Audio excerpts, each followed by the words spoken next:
Oke, standby. Kamera roll and action. Om Swastiastu. Assalamualaikum warahmatullahi wabarakatuh. Salam sejahtera, namo buddhaya, salam kebajikan.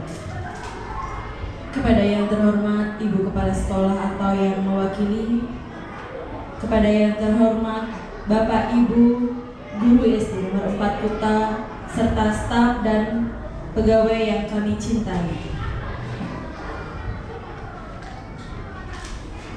Puji syukur kita panjatkan ke hadapan Tuhan Yang Maha Esa atas berkat rahmat Beliau kita dapat berkumpul bersama dalam acara Diseminasi Budaya Positif di SD nomor 4 Kuta. Sebelum acara dimulai, marilah kita panjatkan doa bersama sesuai dengan agama dan kepercayaan masing-masing agar acara hari ini berjalan dengan lancar. Pada petugas waktu dan tempat saya persilakan.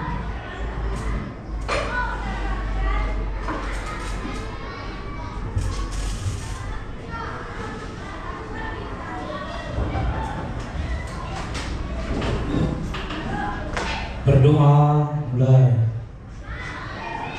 Om Swastiastu. Om Awigenam Astu Namo Siddhaya. Om Aditya Sya Parang Jyotir Rakta Teja Namo Astuti Sweta Pangkaja Madhyaste Baskaraya Namo Astuti Om Raring Syah Paramasiwa Raditya Namaswa. Om Santi Santi Santi. Om. Berdoa selesai.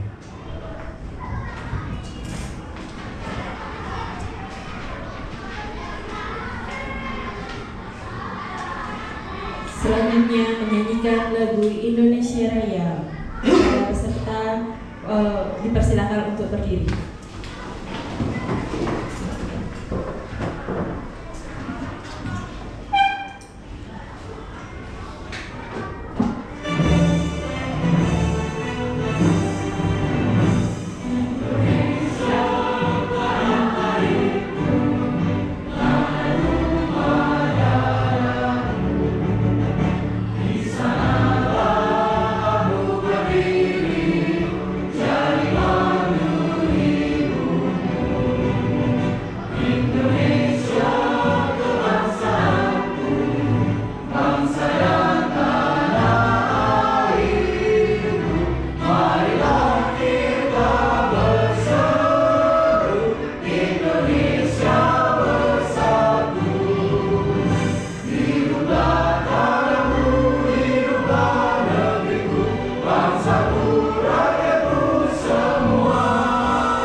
Kepada hadirin yang terhormat dipersilakan untuk duduk kembali.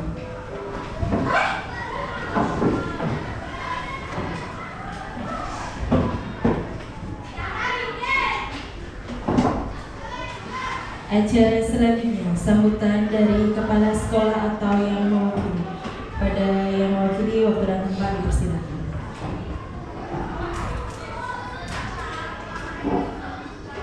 Baik, terima kasih Bu Ayu atas kesempatannya. Om Swastiastu. Assalamualaikum warahmatullahi wabarakatuh. Salam namo buddhaya, salam kebajikan untuk kita semua.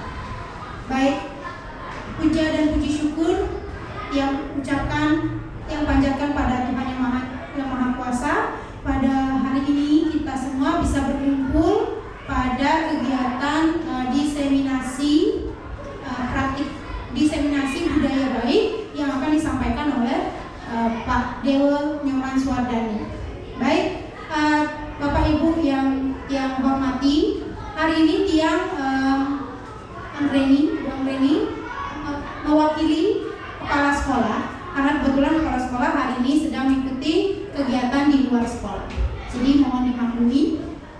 Dan pertama-tama yang mewakili kepala sekolah dan tentunya yang pribadi juga sangat mengapresiasi pencapaian Pak Dewa sampai hari ini bisa lolos seleksi guru penggerak, bisa mengikuti pendidikan guru penggerak, dan yang tentunya kita semua tahu bahwa guru penggerak itu untuk melaksanakan pendidikan guru penggerak itu tidak mudah. Pak Dewa telah mengikuti seleksi yang tidak mudah. Kita semua tahu perjalanan untuk mengikuti pendidikan guru penggerak tidak mudah, dan yang harap juga Bapak Ibu semuanya bisa mengikuti jejaknya Pak Dewa, mendaftar guru penggerak dan ikut pendidikan guru penggerak. Dan juga hari ini Pak Dewa akan melakukan diseminasi budaya baik, yang mana kita ketahui bahwa budaya baik sangatlah penting kita tanamkan di sekolah untuk mencapai, untuk mewujudkan profil pelajar Pancasila. Baik, sekian yang harap kegiatan hari ini akan berjalan lancar, dan yang sangat harap Bapak Ibu untuk menyimak penjelasan yang diberikan oleh Pak Dewa dengan baik agar kegiatan ini berjalan dengan lancar. Baik, sekian sambutan dari Tiang mewakili kepala sekolah. Tiang tutup sambutan hari ini dengan para pesanti. Om Santi Santi Santi Om. Wassalamualaikum warahmatullahi wabarakatuh. Namo Buddhaya, salam kebajikan untuk kita semua. Baik, silakan. Terima kasih sambutannya perwakilan dari Kepala Sekolah SD Nomor 4 Kuta. Selanjutnya sambutan dari penyaji atau Bapak Dewa. Waktu dan tempat persilakan. Yang awali dengan Pangasengkara, Om Swastiastu. Assalamualaikum warahmatullahi wabarakatuh.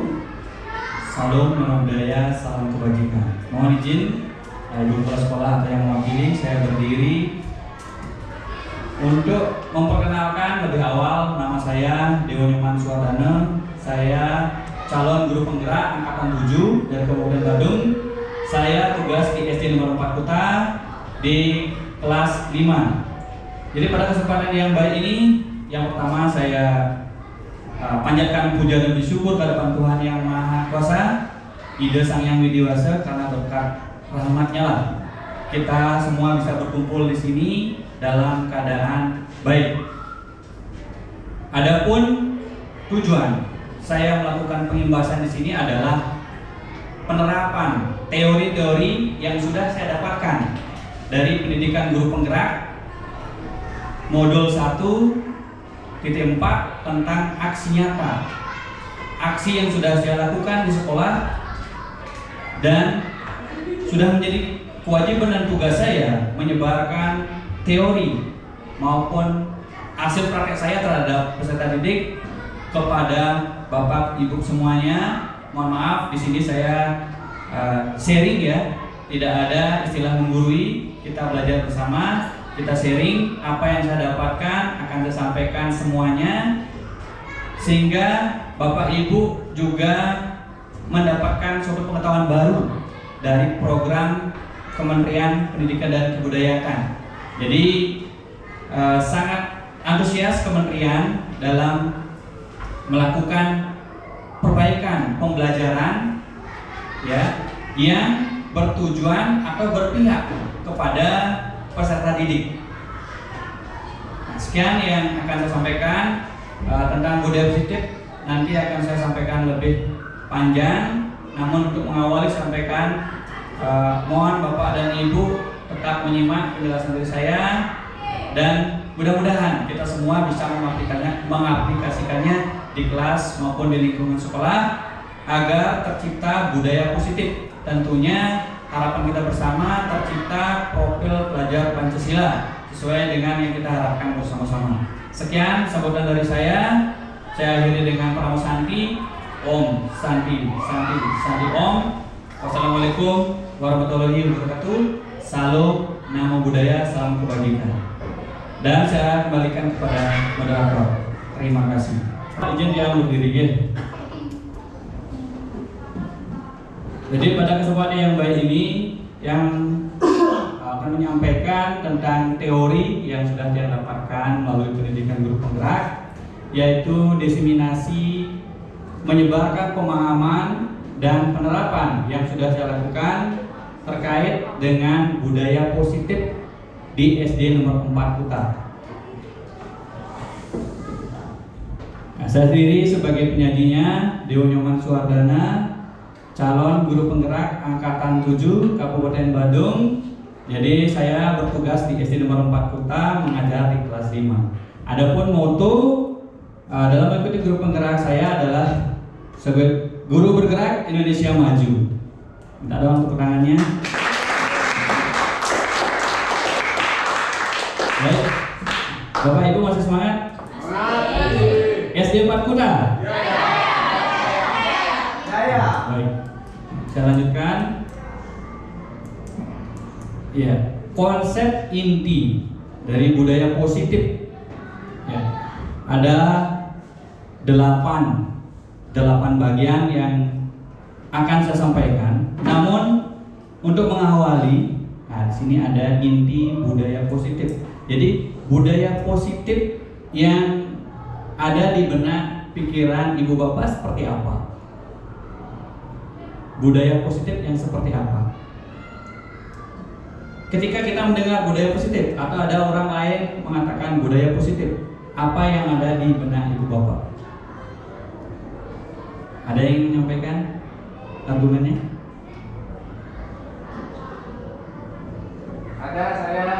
Ya, Bapak ya. Budaya positif bagi saya pribadi, budaya yang sudah di garis bawahi atau dikasih tahu sama leluhur kita. Contoh dari tarian. Iya. Iya, baik. Iya, terima kasih Bapak Wayan ya. Benar yang disampaikan bahwa budaya positif itu adalah rentetan pengetahuan yang sudah ada dari sejak zaman dahulu. Jadi sudah diberikan contoh langsung seperti tarian yang memang memiliki kekhasan seninya, kemudian memiliki filosofi yang nantinya bisa menjadi dasar seseorang untuk bisa paham sebuah karya, kemudian maknanya terhadap kehidupan saat ini. Terlebih kita sebagai guru, kita harus selalu memberikan filosofi yang baik kepada anak kita, sehingga filosofi yang ada pada tarian-tarian yang dimaksud yang menjadi budaya positif bisa sampai, bisa paham anak didik kita, murid kita, sehingga yang terpenting anak didik kita bisa melakukan dengan baik. Baik, yang pertama ini adalah perubahan paradigma, pembelajaran dengan paradigma baru. Ketika Bapak Ibu melihat kalimat seperti pada slide, apa yang ada di benak Bapak Ibu?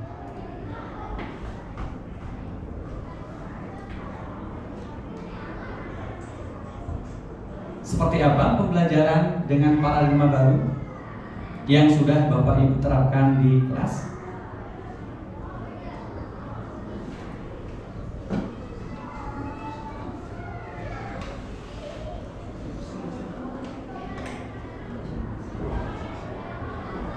Istilahnya pada saat Ibu Bapak mengajar di kelas, apa yang menjadi tujuan target Bapak Ibu mengajar di kelas? Pasti keberpihakan terhadap murid kan? Iya kan? Nah, di sini pembelajaran dengan paradigma baru itu adalah proses belajar yang kita lakukan di kelas. Jadi saya selaku guru kelas 5 mengajar di kelas, kita menggunakan perbandingan proses belajar zaman dahulu dengan yang sekarang. Jadi dulu mungkin proses belajarnya itu teacher center, artinya berpusat pada guru.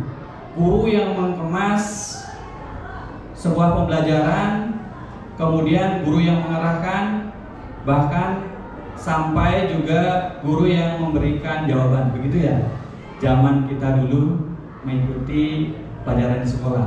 Namun pada era yang sekarang itu berbeda, jadi dibalikkan menjadi student center. Jadi anak didik kita lah yang mengkonstruksi pengetahuan-pengetahuannya, kemudian mempraktekkannya, kemudian menemukan hasilnya. Kita sebagai guru hanya sebagai fasilitator. Ya. Jadi sepenuhnya anak didik kita yang melakukan pembelajaran, kita sebagai guru hanya merancang strategi, metode yang bisa mewakili ke semua murid kita. Tentu kita percaya betul ya bahwa murid kita itu memiliki minat bakat yang berbeda-beda, sangat unik. Betul Bapak Ibu? Iya. Disinilah peran kita sebagai guru, sebagai fasilitator untuk merancang supaya proses pembelajaran bisa berjalan dengan baik. Jadi diferensiasi satu siswa dan siswa lainnya itu memiliki keunikan. Bagaimana kita merancang sebuah pelajaran supaya semuanya bisa tercapai, anak didik kita semuanya bisa mendapatkan pembelajaran dan pemahaman meskipun cara mereka berbeda-beda. Jadi seperti itu. Jadi pembelajaran dengan paradigma baru itu merupakan pembelajaran yang dirancang berdasarkan prinsip pembelajaran berdiferensiasi, sehingga para peserta didik belajar sesuai kebutuhan berdasar tahap perkembangan sesuai teori psikologi modern untuk mewujudkan profil pelajar Pancasila. Jadi benar yang disampaikan, apapun yang kita lakukan, apapun yang anak didik lakukan dalam proses belajar mengajar, ada tujuan mulia yang akan nanti kita capai. Ada goal yang kita harus capai, yaitu terciptanya profil pelajar Pancasila. Jadi anak didik kita berkarakter, anak didik kita disiplin, anak didik kita mampu berdaya saing, ya, berkomunikasi global, bernalar kritis, ya, seperti yang disampaikan oleh Bapak Menteri Pendidikan dan Kebudayaan, Bapak Nadiem Makarim. Dari sekian yang disampaikan, ada yang ingin tanyakan? Tidak ya? Bapak Guru, saya lanjutkan. Ini adalah contoh proses pembelajaran yang besar pada siswa.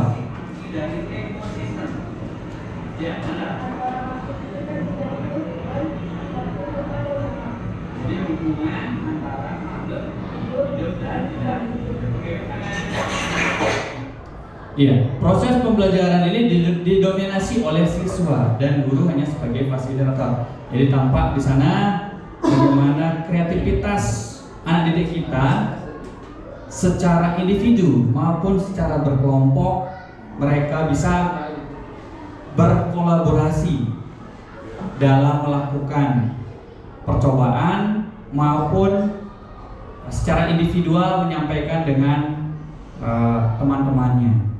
Namun perlu pada proses pembelajaran dengan berpusat pada siswa harus memberikan kepuasan terhadap anak didik kita. Jadi anak didik kita harus senang, harus bahagia, sehingga dengan bahagia, dengan anak didik kita bahagia, maka apapun teori dan praktek yang kita berikan tentu akan menjadi suatu pemahaman bagi mereka ke depannya. Saya lanjut. Nah, ini adalah miskonsepsi. Ya.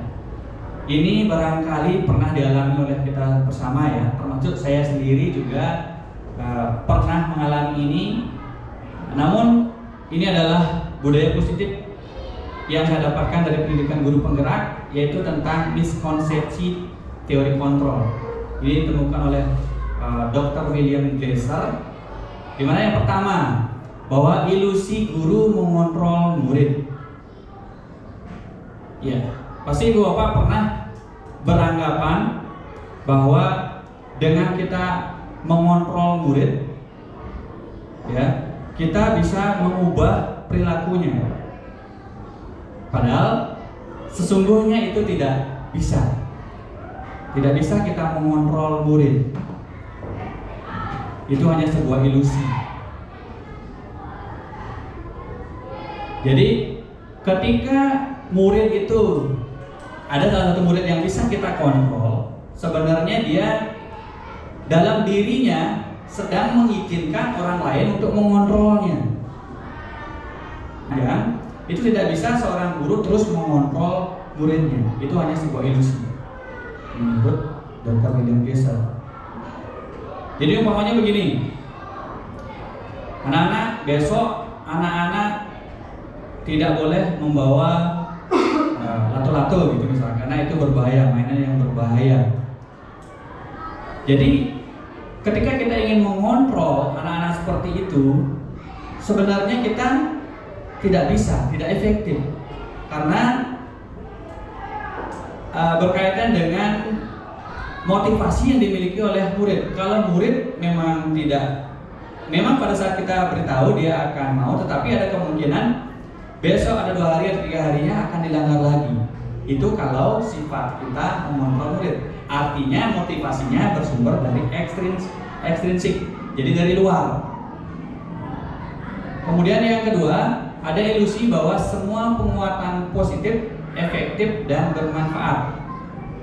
Jadi maksudnya, jika kita sebagai guru membujuk anak kita supaya mau mengerjakan PR di rumah atau mau melakukan kegiatan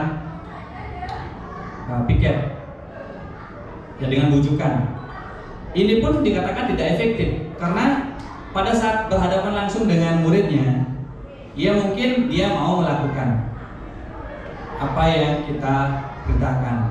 Namun ada kemungkinan jika kita tidak ada, murid tersebut juga bisa melanggar aturan yang sudah kita berikan, seperti piket tadi.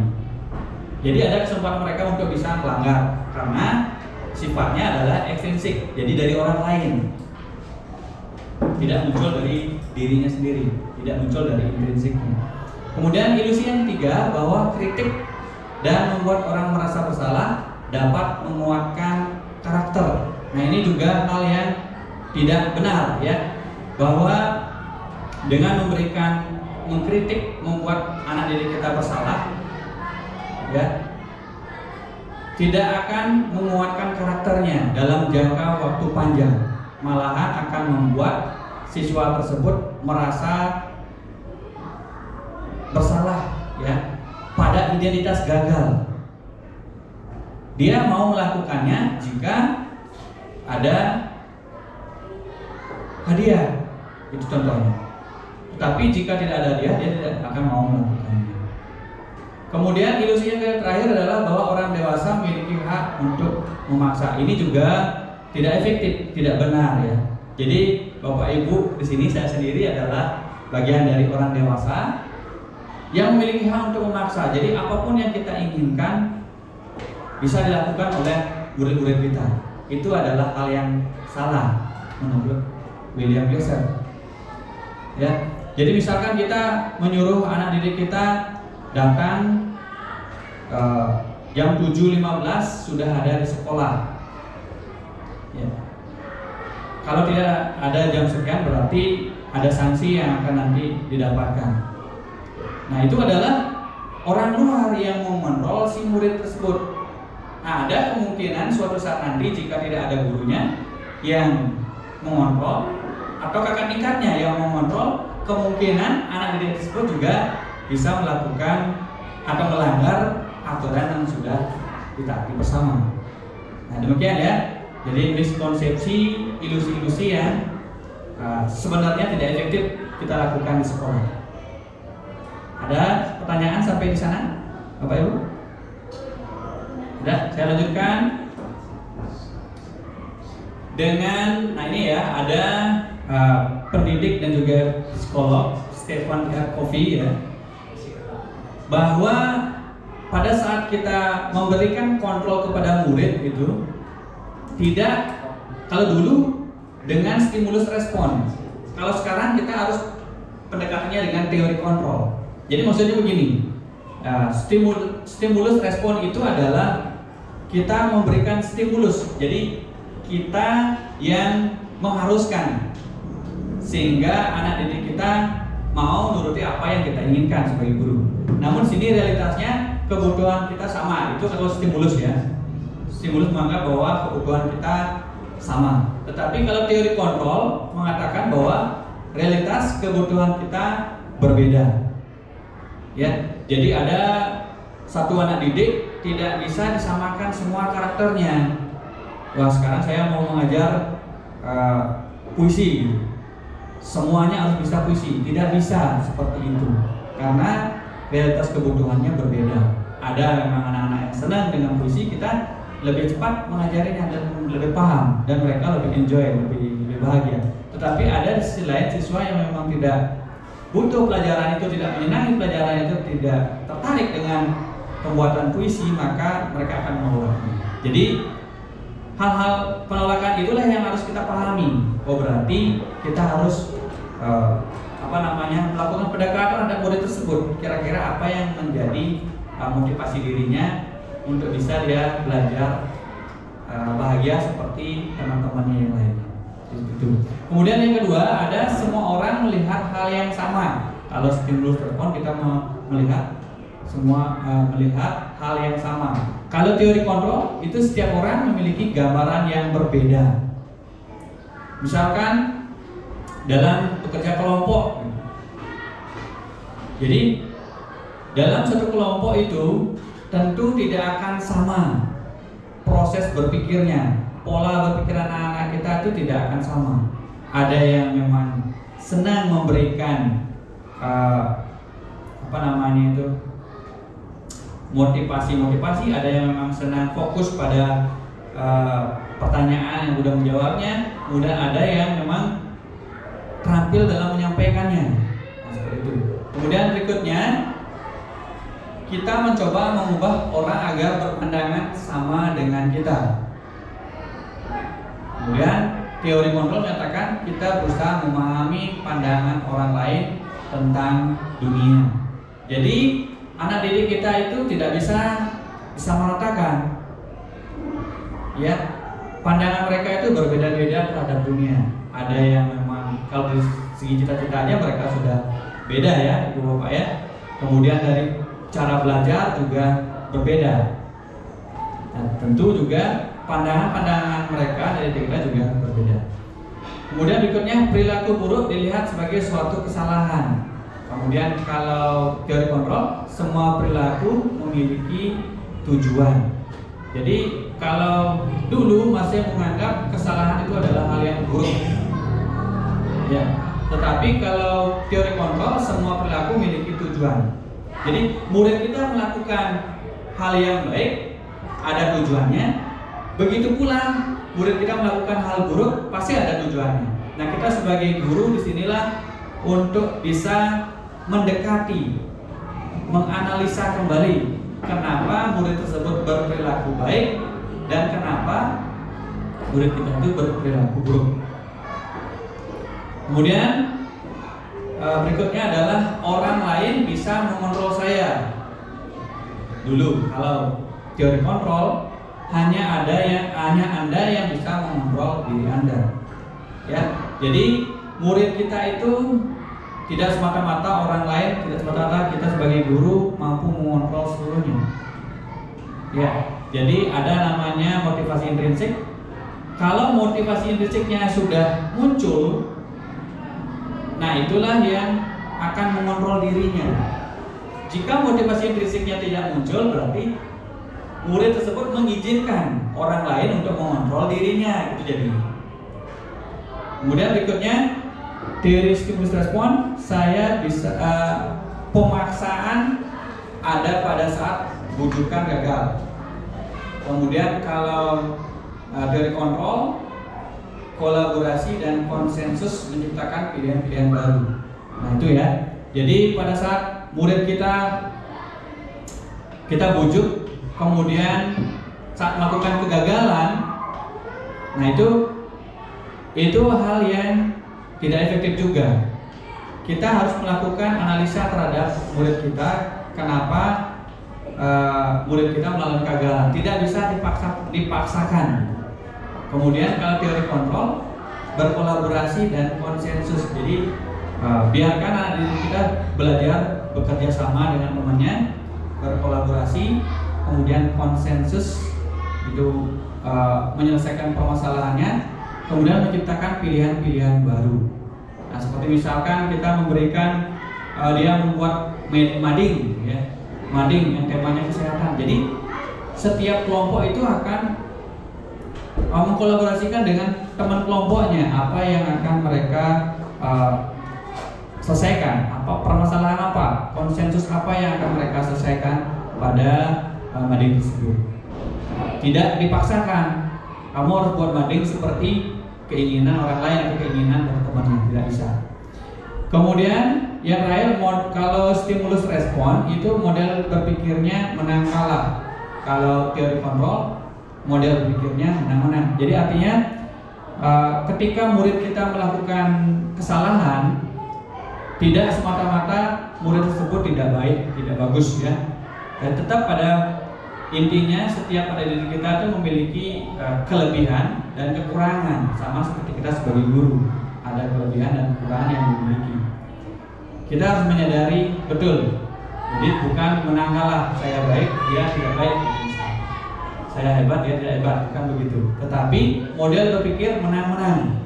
Jadi mereka teman kita melakukan kesalahan, dia pasti punya tujuan yang ingin dicapai. Kemudian kita mencapai hal yang baik, tentu juga ada tujuan yang ingin kita capai. Jadi perbuatan yang baik dilakukan oleh murid yang muncul dari intrinsiknya, kemudian perbuatan buruk yang dilakukan oleh murid karena motivasi intrinsiknya juga, ya, itu pasti punya tujuan. Jadi kalau buruk, kita sebagai guru bagaimana kita melakukan proses pendekatan terhadap anak didik kita, kemudian menganalisa kembali permasalahan-permasalahan yang dihadapi, kenapa murid kita bisa melakukan hal seperti itu. Nah, sekian yang saya sampaikan. Ada yang ingin tanyakan? Tidak, saya lanjutkan. Ini ya contoh penerapan teori kontrol.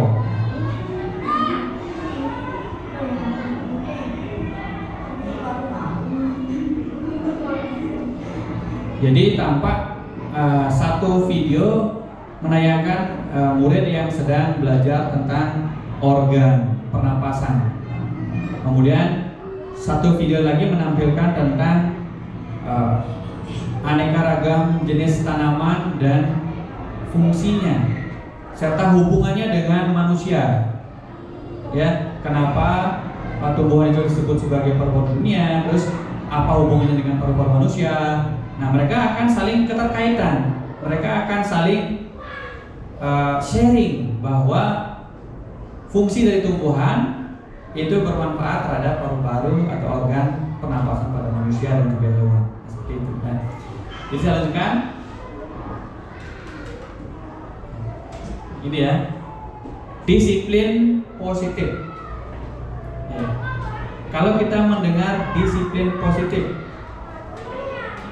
atau ibu pernah mendisiplinkan anak-anak, apa yang ada di dalam bayangan ibu? Ya, Bu Agung ini ya. Saya disiplin positif itu disiplin tanpa ancaman atau hukuman. Iya. Jadi kita menerapkan disiplin positif itu untuk meningkatkan kesadaran siswa dan membentuk karakter si siswa itu menjadi positif. Iya, baik. Terima kasih Pak Agung. Bahwa disiplin positif itu benar ya. Jadi harus muncul dari dalam dirinya, yang istilahnya self disiplin. Ya. Jadi pernah saya mendengar begini Pak Agung dan juga teman-teman yang lainnya dari Bapak pendidikan kita, Bapak Kiai Haji Mantara. bahwa di dalam kemerdekaan harus ada disiplin. Ya, jika tidak ada dalam dirimu disiplin, maka wajiblah orang lain yang mendisiplinkanmu. Jadi artinya begini, disiplin itu kan berasal dari kata disiplin yang artinya belajar. Disiplin mengacu pada disiplin diri yang memiliki tanggung jawab terhadap apa yang dilakukan yang berdasarkan nilai yang diyakini. Jadi jika kamu sudah muncul motivasi intrinsiknya untuk melakukan hal-hal yang sifatnya disiplin, maka tidak perlu orang lain yang akan mendisiplinkan, sama seperti murid kita. Kalau murid kita sudah muncul dari dalam dirinya kedisiplinan, kita sebagai guru tidak perlu lagi mendisiplinkannya. Tetapi memang ada beberapa kasus dari anak kita yang memang dirinya mengizinkan untuk orang lain mendisiplinkannya, gitu. Seperti yang disampaikan oleh Bapak Kiai Dewantara. Kemudian disiplin positif merupakan salah satu cara penerapan disiplin yang bertujuan untuk menumbuhkan kesadaran serta memberdayakan peserta didik tanpa imbalan, penghargaan, atau reward, ancaman, atau hukuman. Jadi kalau kita bicara disiplin pasti di benak Bapak Ibu ada peraturan, gitu ya. Ada peraturan yang harus ditaati. Jika tidak ditaati, pasti mereka akan kena sanksi, bisa mereka kena hukuman, keimbalan atas aturan yang dilanggar. Jadi sebenarnya disiplin itu tidak itu ya. Disiplin itu adalah belajar. Bagaimana kita sebagai seorang guru bisa memunculkan disiplin tadi, self disiplin tadi. Jadi motivasi intrinsik murid kita harus dimunculkan. Ya, dimunculkan mungkin dengan cara menanyakan apa yang mereka yakini. Yang mereka yakini artinya yang mereka percayai dan bisa dipertanggungjawabkan, baik untuk diri siswa tersebut juga terhadap orang lain. Nah, di sini juga kita sebagai guru juga belajar tentang hal ini. Jadi kita belajar disiplin, ya, terlepas dari ancaman atau hukuman. Misalnya begini, ibu kepala sekolah menyuruh kita supaya ada di sekolah jam 7.15. Jadi pada saat kita diawasi, kita akan datang tepat jam 7.12 atau 15 sudah ada di sekolah. Namun ketika Bapak dan Ibu tidak diawasi atau Ibu kepala ada kegiatan di luar, nah besar kemungkinan kita akan melanggarnya. Ya, akan ada pelanggaran di sana. Nah, itu adalah hal yang manusiawi. Karena dalam diri saya, ibu bapak tidak muncul motivasi intrinsiknya. Jadi hanya ingin mendapatkan penghargaan atau reward. Tidak muncul. Saya datang ke sekolah lebih awal supaya dilihat sama bu kepala sehingga dapat reward guru terajin gitu misalnya. Ya. Kemudian sebaiknya kita sebagai pendidik, tujuan kita adalah menciptakan peserta didik yang memiliki disiplin diri sehingga mereka berperilaku mengacu kepada nilai-nilai kebajikan. Nah, inilah kita sebagai pendidik yang harus selalu intens ya, menciptakan peserta kita yang memiliki disiplin diri sehingga mereka berperilaku sesuai dengan kebajikan. Jadi nilai-nilai kebajikan itu adalah nilai-nilai yang diyakini oleh dirinya, oleh diri murid tersebut, ya, yang muncul secara intrinsik sehingga bisa mengubah perilakunya ke arah yang lebih baik dari identitas gagal menuju identitas sukses. Nah, sekian yang saya sampaikan. Ada yang ingin tanyakan? Tidak.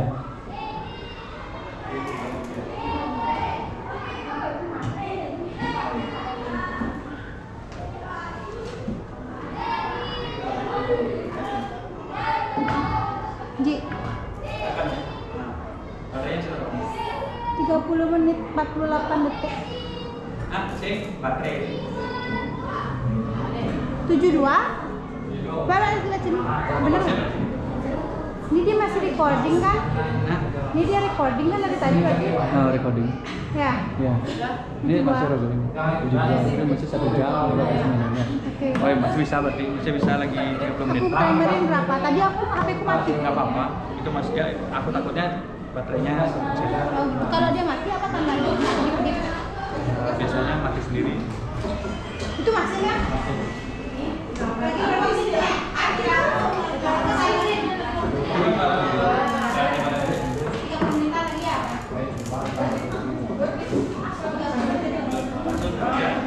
Ya, itu tadi ya. Peredaran darah besar, peredaran darah kecil.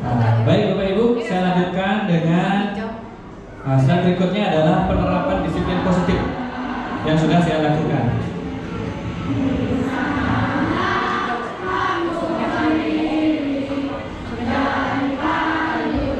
Nah di sini di gambar pertama itu adalah perayaan Hari Raya Saraswati. Motivasi intrinsiknya itu muncul dari bapak, ibu, serta anak-anak semuanya untuk melakukan perayaan. Kemudian yang kedua adalah keselamatan kelak. Ya, bagi mereka yang beragama Hindu untuk melestarikan budaya yang ada di agama Hindu Materi ini terakhir. tanpa kita paksa. Tanpa kita paksa ya, tidak ada paksaan di sini, tidak ada hukuman, tidak ada imbalan, tetapi kita mengharapkan motivasi intrinsik siswa itu muncul pada saat kita melakukan kegiatan peselaman kilat. Jadi mereka akan memahami betul bahwa leluhurnya atau budayanya menyampaikan supaya kebudayaan-kebudayaan yang sudah ada tidak lepas begitu saja, tidak terlupakan begitu saja. Setidaknya mereka bisa menyambungkan kembali budaya-budaya yang sudah diciptakan oleh leluhur kita sampai sepanjang hayat nanti. Jadi proses belajar anak-anak sepanjang hayat, tidak hanya berhenti sampai di peselaman kilat, Raya Saraswati, tetapi secara terus-menerus, secara berulang-ulang mereka melakukan kegiatan-kegiatan. Namun itu semua adalah muncul dari motivasi intrinsiknya. Kemudian disiplin positif lagi adalah berkumpul di lapangan, melakukan kegiatan persembayangan bersama, menyanyikan lagu Indonesia Raya. Nah itu adalah kegiatan-kegiatan yang mengarah ke hal-hal positif, ke karakter murid yang beriman dan bertakwa kepada Tuhannya. Kemudian menyanyikan lagu Indonesia Raya membuktikan bahwa mereka mencintai Indonesia. Nah sekian yang saya sampaikan. Ada yang ditanyakan? Saya lanjutkan dengan nilai-nilai kebajikan. Seperti apa nilai-nilai kebajikan? Di sini sudah jelas ya. Profil pelajar Pancasila itu ada beriman, bertakwa kepada Tuhan Yang Maha Esa, dan berakhlak mulia, mandiri, bernalar kritis, berkebinekaan global, bergotong royong, dan kreatif. Ini adalah tujuan kita bersama. Tujuan kita untuk kebaikan anak didik kita ke depannya, atau murid di masa depan yang kita harapkan adalah murid yang berkarakter Pancasila, beriman dan bertakwa kepada Tuhan Yang Maha Esa. Artinya meyakini dari dalam pikiran dan hatinya bahwa mereka adalah makhluk beragama dan yakin dengan keberadaan Tuhan Yang Maha Esa, dan berakhlak mulia. Jadi akhlak ini ada akhlak pribadi, ada akhlak beragama. Jadi bagaimana dia melakukan kegiatan-kegiatan yang sesuai. Kemudian bagaimana anak didik kita bergaul, sopan santun terhadap orang lain.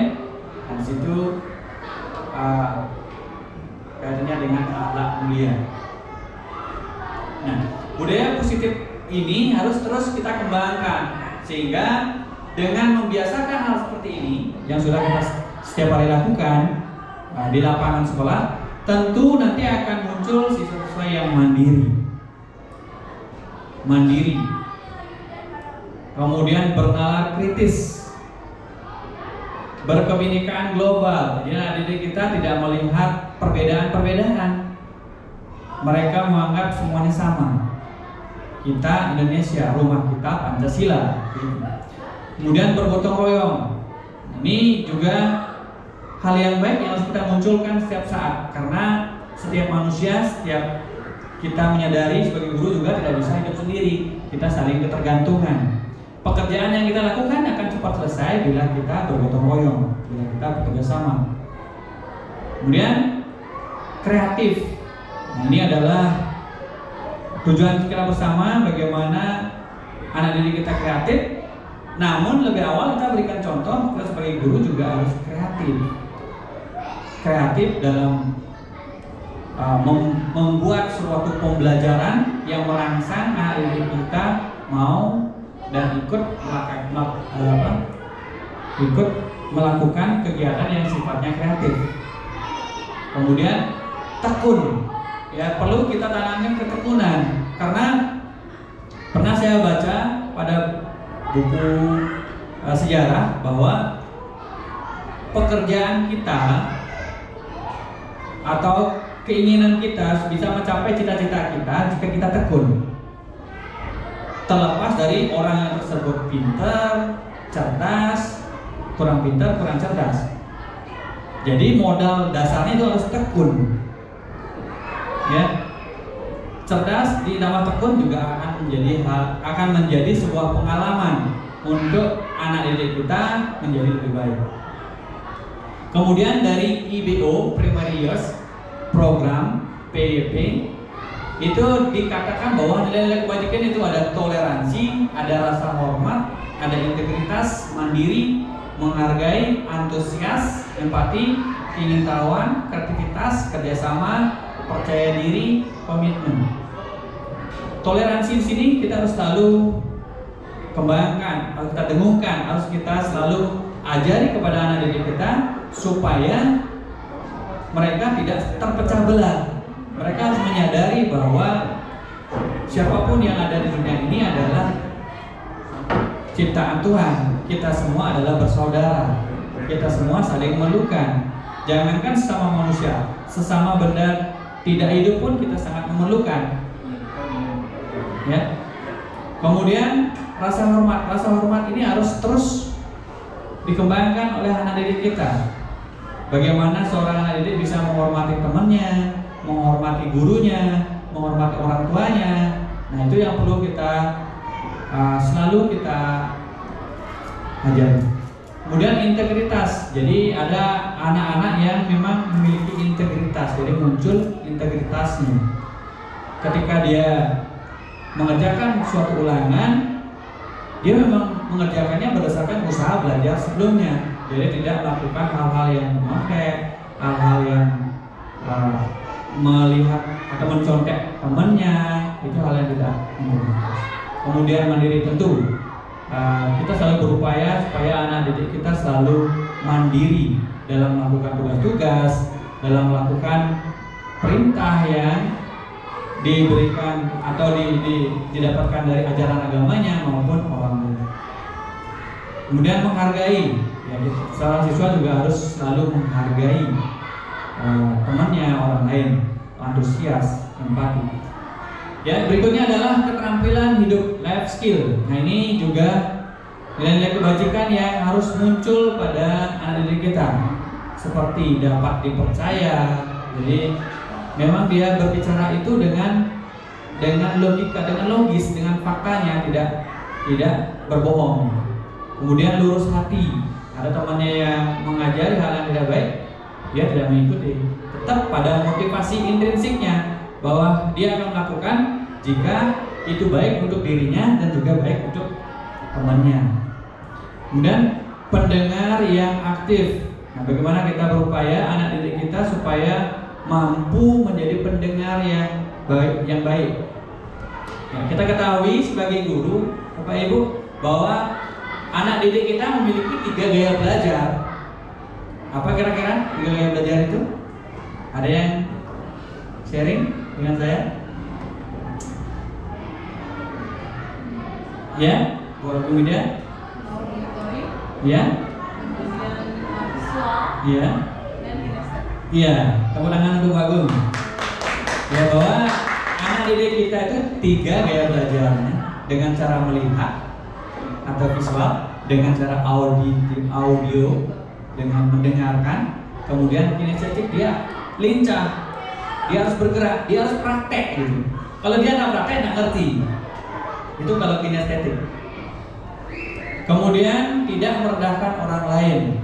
Nah, di sini tidak, anak didik kita harus selalu diajari menghormati orang lain, tidak merendahkan orang lain, dan memberikan yang terbaik dari dirinya. Nah, lagi-lagi kita harus memunculkan motivasi intrinsiknya. Apa hal baik yang bisa kamu lakukan untuk dirimu dan juga orang lain? Terlebih lagi jika di kelas, bagaimana dia bisa menjadi contoh bagi teman-temannya, kemudian bagaimana juga dia bisa mencontoh temannya yang sudah baik. Ada yang ditanyakan Bapak Ibu? Ya, yang lanjutkan. Berikutnya adalah ini, proses diskusi nilai kebajikan menjadi keyakinan kelas yang sudah saya lakukan di kelas. Jadi pada awal pembelajaran di semester 2, saya mengajak anak-anak untuk melakukan atau membuat keyakinan kelas. Jadi perilaku-perilaku yang mereka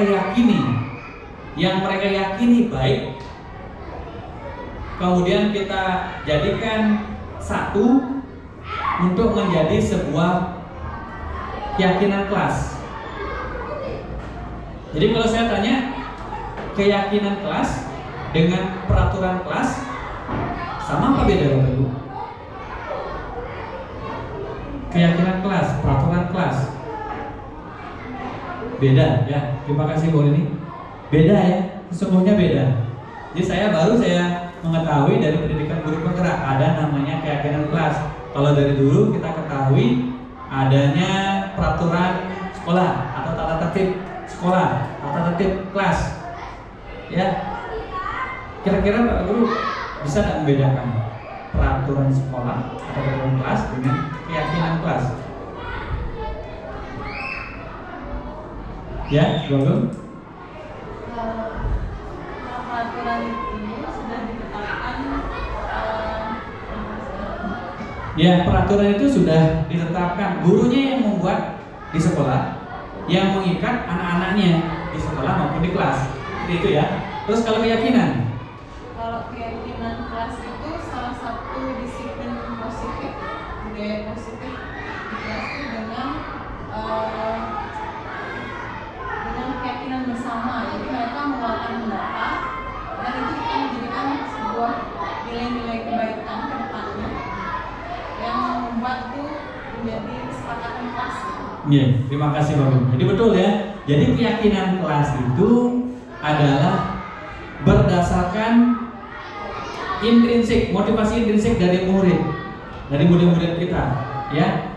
Keyakinan seperti apa yang mereka yakini baik muncul dari murid itu sendiri bersama gurunya. Jadi gurunya tinggal membuatkan daftar untuk keyakinan yang mereka sudah sepakati, seperti itu ya. Kemudian kalau keyakinan sekolah lain lagi.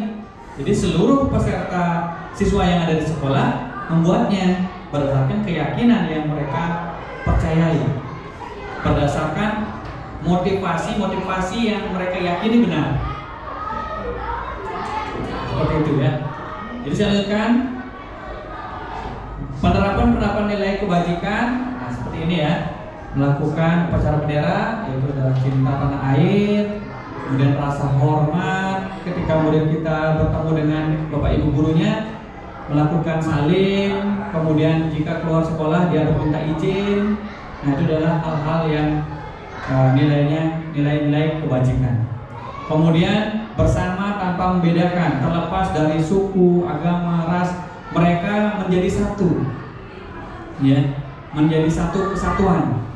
Jadi tidak ada pemisahan dari segi agama, fisik maupun mentalnya. Seperti itu. Nah ini berikutnya adalah motivasi perilaku manusia. kita sebagai manusia, sebagai guru, sebagai murid memiliki motivasi dalam dirinya. Ya, ada yang pertama motivasinya untuk menghindari ketidaknyamanan atau hukuman. Ya, misalkan saya datang ke sekolah lebih awal sebelum jam pelajaran karena saya takut dengan kepala sekolahnya. Ya, atau bapak ibu muridnya suruh datang ke sekolah dengan alasan takut dihukum. Ya, begitu masuk muridnya ada guru piket, kalau dia terlambat, oke, terlambat, mau dihukum, silakan lari ke lapangan gitu misalnya. Menyuruh murid tersebut untuk melakukan melakukan perkalian 1 sampai 100. Nah, mereka tidak ada yang mau maju. Mereka tidak ada yang mau, padahal mereka bisa. Karena sebelumnya sudah saya lakukan kegiatan yang sama, pembiasaan jadinya. Sebenarnya mereka tahu, mereka bisa, tetapi tidak mau maju. Ketika saya perlihatkan hadiah, bagi yang maju akan mendapatkan hadiah. Jadi secara keseluruhan anak tersebut angkat tangan, ingin ke depan. Nah, jadi keinginan anak-anak untuk menyampaikan sesuatu itu masih bersumber dari ekstrinsik, motivasi ekstrinsik. Jadi dia masih mengharapkan sebuah penghargaan atau imbalan dari orang lain, tidak muncul dari dirinya. Nah, itu keduanya itu adalah motivasi ekstrinsik. Sedangkan yang kita harapkan adalah murid berkarakter profil pelajar Pancasila yang di dalam itu didasari oleh motivasi intrinsiknya yang kuat. Nah, di sini untuk menjadi orang yang mereka inginkan dan menghargai diri sendiri dengan nilai yang mereka percaya. Itu ya. Ada yang ditanyakan ke Bapak sampai sekian? Tidak? Baik, saya lanjutkan.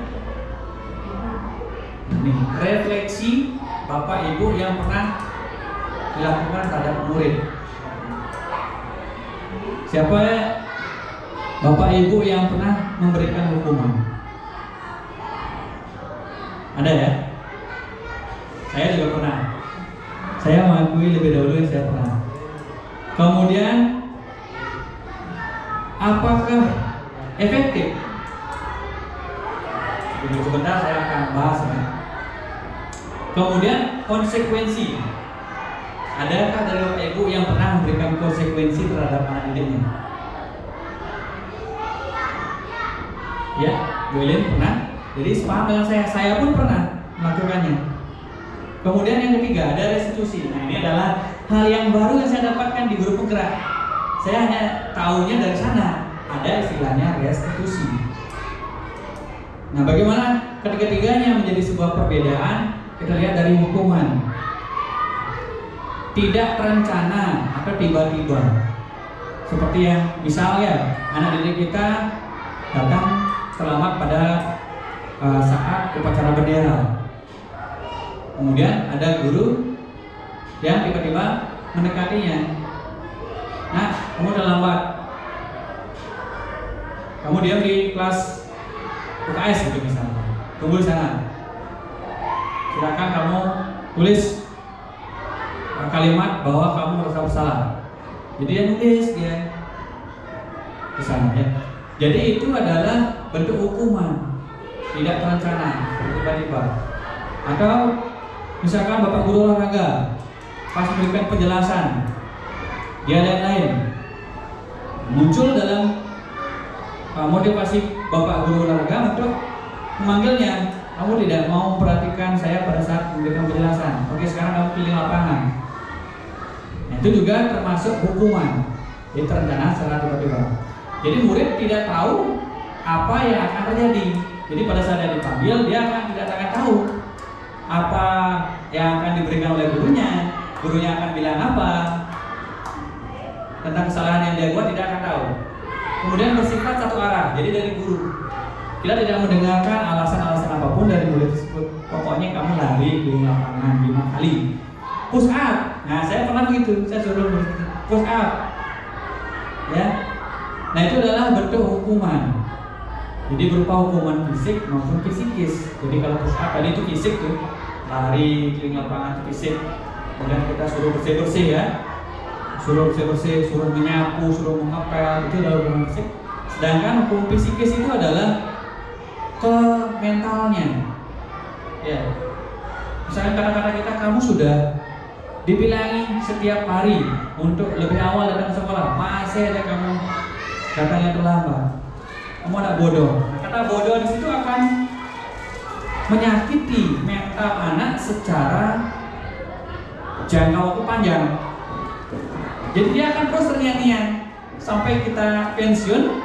Anak didik kita masih terekam memorinya bahwa kita pada saat itu mengatakannya bodoh. Itu ya. Kemudian kalau konsekuensi itu terencana, disepakati. Jadi pembuatan tata tertib kelas, tata tertib sekolah itu kita sepakati bersama-sama, guru dan juga murid.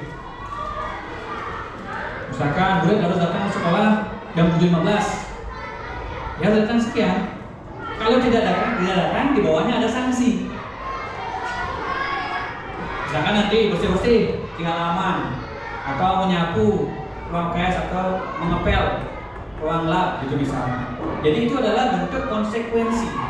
Ada tertib, di bawahnya adalah jika murid tersebut melanggar aturan yang dibuat, masa ada konsekuensi yang harus dilakukan. Ada sanksi yang harus dilakukan dengan konsekuensi. Murid tetap dibuat tidak nyaman. Jadi maksudnya begini, aduh saya kemarin begadang. Muridnya nih bilang, saya begadang kok sehingga saya tidak bisa bangun pagi, bos saya katanya terlambat. Nah itu di jalan sebelum sampai di sekolah dia sudah merasa tidak nyaman. Dia sudah akan tahu melanggar. Jadi sampai sekolah dia akan tahu aturan yang melanggar, kemudian dia akan tahu sanksinya, konsekuensinya, sehingga dia tidak akan merasa nyaman. Seperti itu. Kemudian sikap guru selalu memonitor murid. Ya, misalkan kita menyuruh siswa belajar kawin, terus tiba-tiba kita ngecek ya dari sebelah pintu.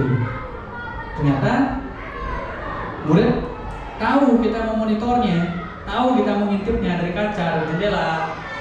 Nah, di situ juga menimbulkan itu namanya konsekuensi. Ya. Kemudian yang ketiga, restitusi. Ini adalah proses menciptakan kondisi bagi murid untuk memperbaiki kesalahan, proses kolaborasi yang mengajarkan murid untuk mencari solusi. Jadi ketika ada murid yang memang terlambat mengajar, ya, terlambat datang ke sekolah, jadi kita harus menanyakan dulu tujuan kok bisa sampai terlambat sampai sekolah. Jadi kita harus validasi dulu masalahnya, sambil kita juga menstabilkan identitasnya. Jadi terlambat di sekolah itu adalah hal yang biasa. Bapak pun pernah terlambat sampai ke sekolah. Nah, dengan kita berkata-kata, berkalimat yang lembut dan sopan seperti yang tadi, maka akan berubah dari identitas gagal anak-anak itu akan menjadi identitas sukses. Ya. Kemudian tanyakan apa yang sudah dia langgar. Misalkan disiplin waktunya dia sudah langgar. Tanyakan kembali bagaimana caranya supaya disiplin waktu itu yang kamu yakini bisa kamu lakukan dengan baik. Dia yang akan berpikir, oh saya besok harus bangun lebih pagi lagi, atau malamnya saya tidak boleh begadang lagi, atau saya persiapkan dulu pelajaran untuk besoknya apa pelajarannya. Saya siapkan dulu di tas sehingga besok saya tidak menyiapkannya lagi dan bisa langsung sesegera menuju sekolah. Jadi tidak ada kelupaan seperti itu. Jadi seperti itu Bapak Ibu ya, restitusi itu ya. Jadi kalau disuruh milih, kita sebagai guru, sebagai pendidik, Bapak Ibu pilih yang mana? Ketika melihat anak kita sedang melakukan kesalahan, apa kita menghukum Apa kita konsekuensi kita berikan sesuai dengan peraturan atau restitusi? Iya, pintar ya. Bapak Ibu sudah bisa menyimpulkan sendiri bahwa di era paradigma sekarang tidak lagi hukuman itu efektif, tidak lagi konsekuensi itu efektif. Jadi kita merestitusi anak didik kita, memunculkan motivasi intrinsiknya. Sekali lagi bagaimana kita bisa merangsang intrinsiknya supaya muncul, supaya apa yang dia yakini bisa dia lakukan dengan baik. Nah, seperti itu. Nah, sampai sana ada pertanyaan Bapak Ibu? Yang lanjutkan dengan kebutuhan dasar manusia. Nah, kebutuhan dasar manusia merupakan segala sesuatu yang kita lakukan untuk mendapatkan apa yang kita inginkan. Seluruh tindakan yang kita lakukan memiliki tujuan tertentu dan semua usaha terbaik yang kita lakukan adalah dalam rangka agar kebutuhan dasar kita terpenuhi dengan baik. Jadi misalkan begini, ada anak didik kita bawa bekal nih semua. Ada salah satu yang tidak membawa bekal ke sekolah, tidak bawa bekal makan siang. Nah terus dia mengambil punya temannya, nah, tidak diberikan sama temannya, tidak diberikan. Kemudian anak tersebut mengejeknya. Pada saat proses terjadinya pengejekan tersebut, kita analisa bahwa murid tersebut ada kebutuhan dasarnya yang tidak terpenuhi, yaitu dia tidak mau bekal. Alasannya mungkin karena orang tua sibuk dan lain-lain, bisa macam-macam. Jadi jika ada suatu perilaku siswa yang buruk maupun yang baik, pasti ada tujuan yang ingin capai. Untuk mencapai tujuan itu pasti ada kebutuhan dasar yang harus dia penuhi dulu. Ya, tidak terlepas kita juga sebagai pendidik Bapak Ibu, ya. Pagi-pagi kita sudah datang ke sekolah. Kalau tidak selesai urusan di rumah, kita sudah datang ke sekolah. Tentu di sekolah kita masih bawa beban yang di rumah. Jadi ada kebutuhan dasar yang belum kita penuhi, sehingga kita sampai mau beban ke sekolah, sampai akhirnya beban kita sampai diketahui sama murid, itu bisa. Nah, sebagai guru harus mendekati murid atau memetakan murid-murid kita. Jika ada suatu permasalahan yang dilakukan, saya meyakini bahwa murid tersebut masih ada kebutuhan dasar yang tidak terpenuhi, sehingga dia melakukan hal-hal seperti tadi, hal yang buruk, hal yang baik. Ada yang nanyakan Bapak Ibu? Tidak? Yang menunjukkan ada 5 kebutuhan dasar manusia, Bapak Ibu. Ya, ada 5. Yang pertama itu adalah bertahan hidup. Isinya adalah kesehatan, rumah, makanan, perasaan aman dan nyaman. Nah, anak didik kita tentu memiliki keinginan untuk bisa bertahan hidup. Setiap mau makan, dia sudah tersedia, sudah bawa bekal makanannya. Kemudian pada saat di lingkungan sekolah dia merasakan hal yang aman dan nyaman. Ya, dia mau pipis itu misalkan ke belakang, dia berani tanpa dia ada ketakutan. Jadi aman dan nyaman. Kalau dia mau melakukan suatu percobaan, dia melakukan percobaan itu tanpa ada pengaruh-pengaruh negatif yang muncul. Ya, disuruh membersihkan ruangan, anak tersebut membersihkan ruangan tanpa ada ketakutan-ketakutan atau ada hal-hal lain yang membuat dia takut. Kemudian yang kedua, kasih sayang dan rasa diterima. Jadi misalkan kita membentuk kelompok, di dalam kelompok tersebut ada satu siswa yang mungkin kelas ya dari temannya, dia tidak mengikuti aturan kelompoknya, dia tidak mengerti, dia tidak bisa.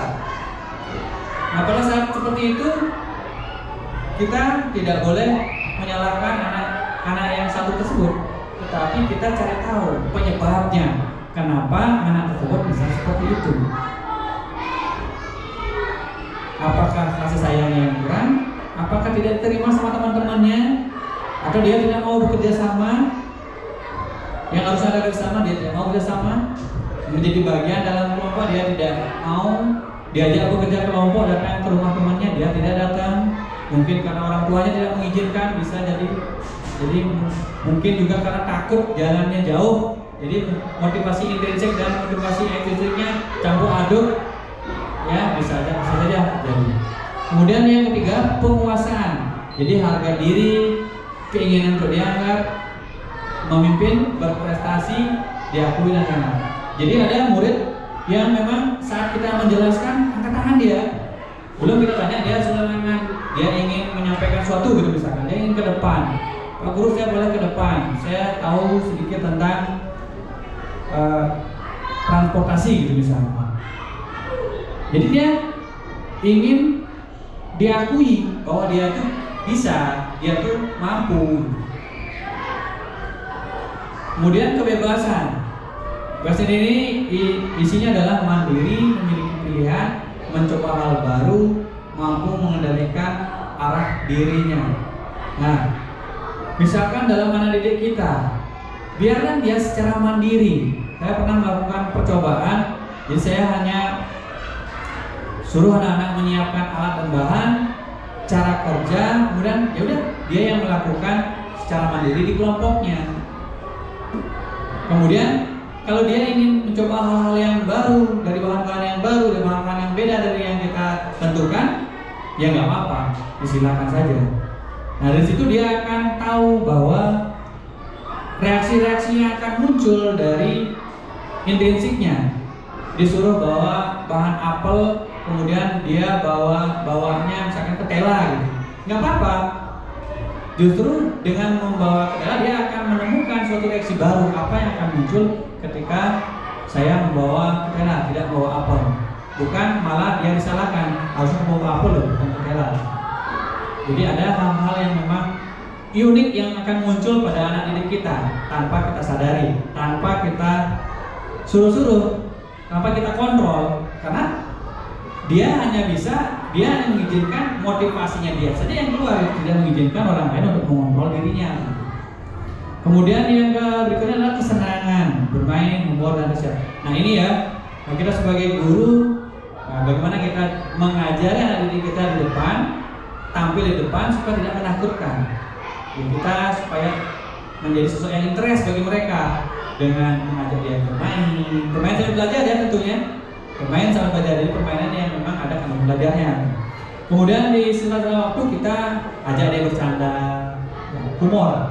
Kemudian antusias.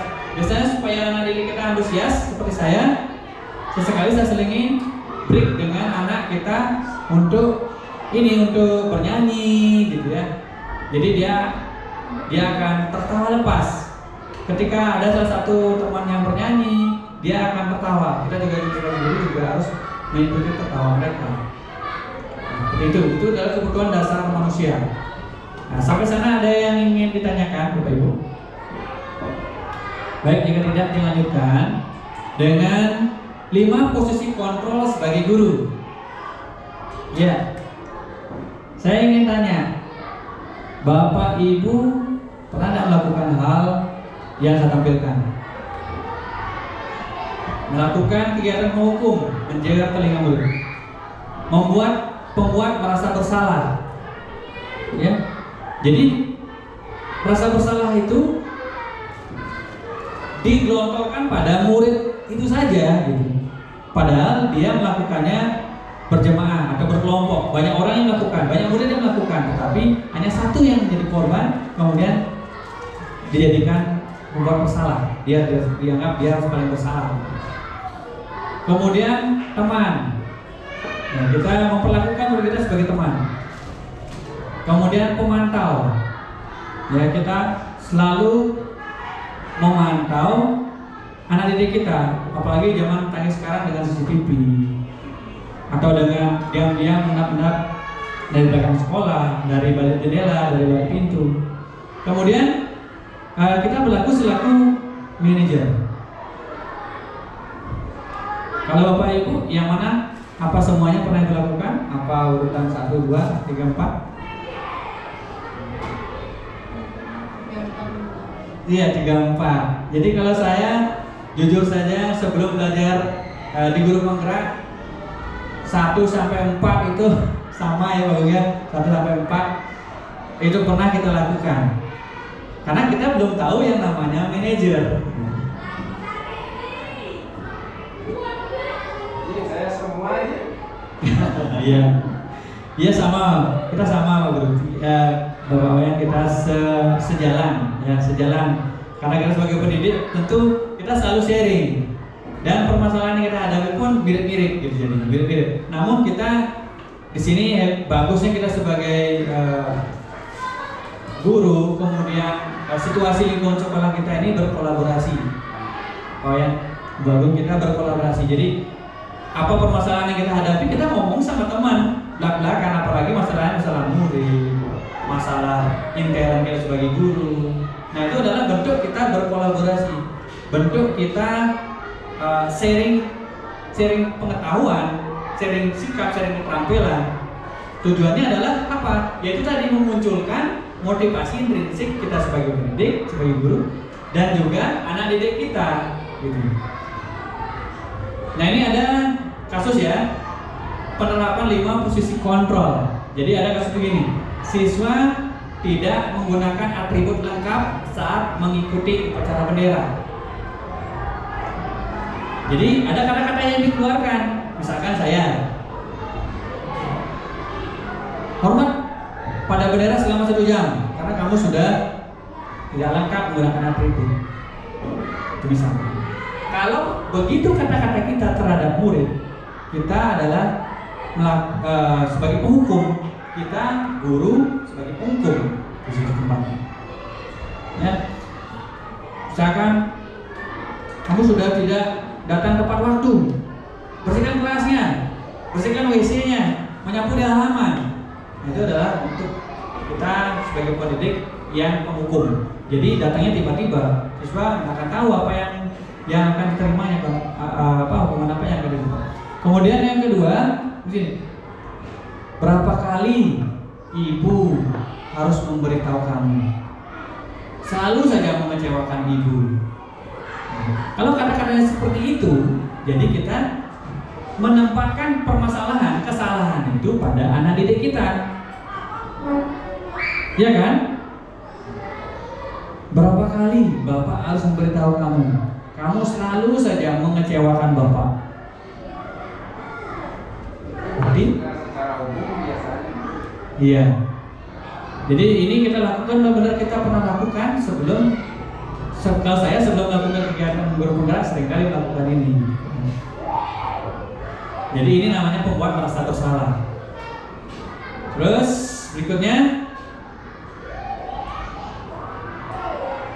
ayo dong ikuti aturan sekolah. Tolong bantu bapak ya. Sekali ini saja. Ya sudah, tidak apa-apa. Lain kali jangan sampai berbuat seperti ini lagi ya. Saya juga pernah melakukan hal seperti ini. Ya. Jadi dalam posisi ini kita menganggap sebagai teman. Jadi posisi guru pada saat itu adalah sebagai temannya murid. Namun ada kemungkinan yang akan terjadi kan? Di saat kita, pokoknya dia akan perkataannya akan mulai berani terhadap kita, tidak sopan, perilakunya juga akan melebihi dari perilaku temannya. Karena menganggap temannya dia kan teman, kita juga teman, berarti dia berhak juga dong melakukan apa yang dilakukan kepada temannya di kelas. Karena kita sebagai guru dianggap sebagai temannya gitu. Jadi itu juga tidak efektif. Kemudian berikutnya ada kata-kata begini, kamu sudah melanggar peraturan sekolah, kamu tahu konsekuensinya. Setelah itu supaya tidak terjadi lagi, cara kamu beli atributnya di koperasi dan jangan diulangi lagi. Di sini kita sebagai pemantau, kalau kita mengingatkan tata tertib yang sudah ada, sanksi yang harus diterima pada murid itu namanya sebagai pemantau, dan guru sebagai pemantau. Kemudian yang berikutnya, apakah kamu tahu kesalahanmu? Jadi nada kita sama fisik kita nyambung ya Bapak Ibu ya. Jangan sampai apa kamu tahu kesalahanmu, mata kita melotot dan membentaknya. Itu akan beda narasinya di pikiran anak-anak ketika kita mengucapkannya dengan pelan. Apakah kamu tahu kesalahanmu nak? Kira-kira bagaimana kamu perbaiki kesalahanmu? Jadi kata-kata yang seperti ini kita sebagai pendidik berstatus manajer.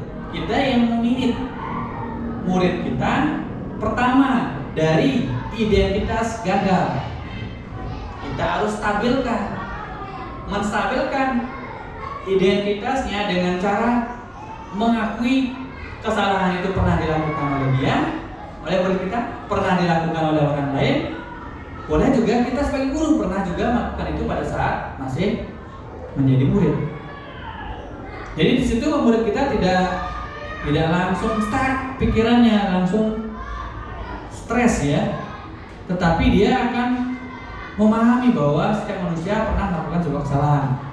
Kemudian berikutnya nanti akan saya jelaskan di dalam restitusi ya.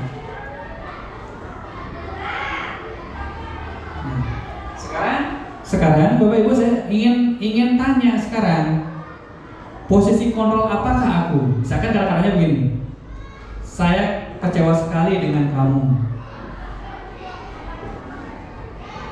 Kira-kira apa? Apakah penghukum? Apakah memberi rasa bersalah? Membuat rasa bersalah? Buang ini? Membuat rasa bersalah? Iya. Tepuk tangan untuk Alini dan Bu Agung. Ya, sudah lolos di pertanyaan pertama. Kemudian pertanyaan kedua, kamu tidak pernah benar melakukannya.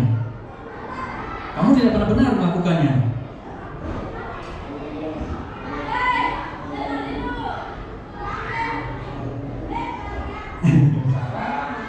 Boleh saja. Yang mana kira-kira?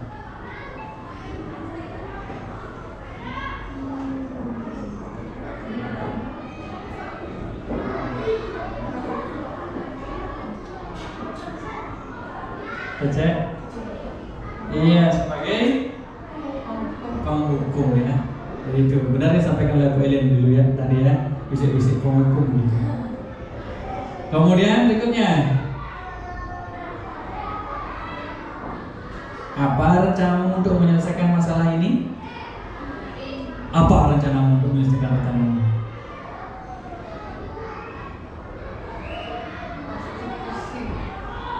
Diskusi? Yang lain sama pendapatnya dengan Bu Agung?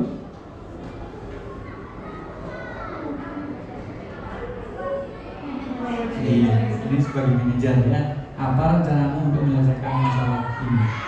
Jadi apa yang akan kamu lakukan jika kamu melakukan kesalahan seperti ini?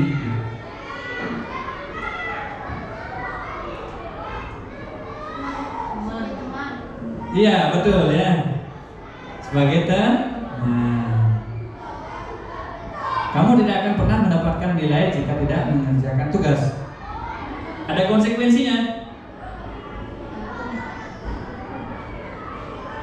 Kamu tidak akan pernah mendapatkan nilai jika tidak pernah mengerjakan tugas. Artinya kalau dia mengerjakan tugas dapat nilai gitu.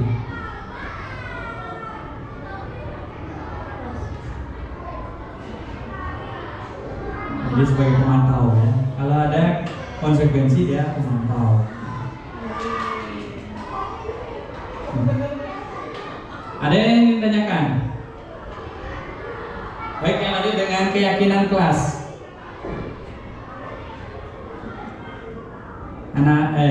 Bapak Ibu, tolong perhatikan, mengapa keyakinan kelas? Mengapa bukan peraturan? Kira-kira jawabannya apa?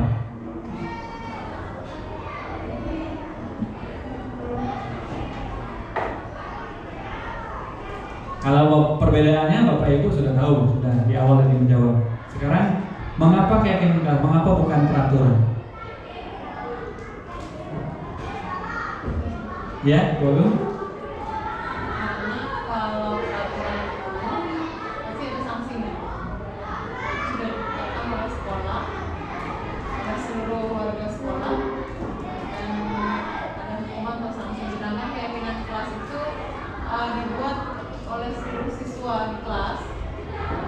menjadikan itu kesepakatan di kelas. Iya. Sama. Baik, terima kasih Mbak Gung ya.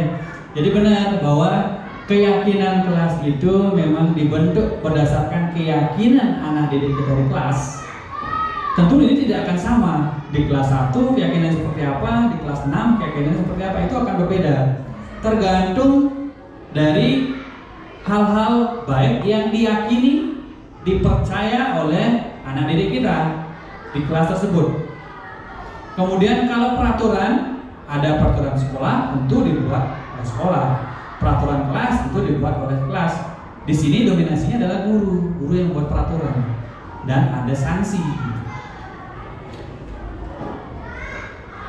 Nah, pembentukan keyakinan kelas, bagaimana caranya membentuk keyakinan kelas? Jadi keyakinan kelas itu pertama bersifat abstrak, ya tidak konkret ya, abstrak.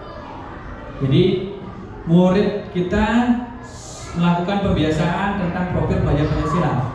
Nah, bagian-bagian dari profil Pancasila boleh dikatakan sebuah nilai-nilai kebajikan. Nah, keyakinan kelas ini bersumber dari nilai-nilai kebajikan, nilai-nilai yang universal, nilai-nilai yang diyakini oleh murid untuk menciptakan kedisiplinan. Kalau sudah ini dilakukan di setiap kelas, saya yakin budaya positif di SD nomor 4 Kuta akan menjadi meningkat dari sebelumnya. Kemudian yang kedua berupa pernyataan universal. Jadi tidak ada pembeda. Tujuannya itu adalah untuk bersama-sama, untuk seluruhnya, untuk universal, secara umum, berlaku secara umum, tidak berlaku secara individu. Kemudian dibuat dalam pernyataan positif. Jadi misalkan mandiri, berkebinekaan global, itu sifatnya positif. Atau kalau pernyataan negatif, jangan membuang sampah sembarangan, gitu misalkan.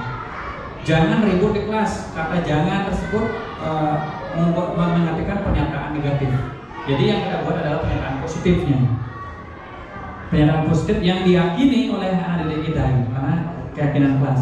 Kemudian mudah diingat dan dipahami oleh siswa. Jadi tidak perlu panjang-panjang, tidak perlu kata-katanya panjang, jadi susah ngapal muridnya. Ya, keburu ngapalin itu melakukannya tidak akan kita percuma juga. Yang terpenting kan melakukannya. Tidak hafal tapi melakukannya lebih penting.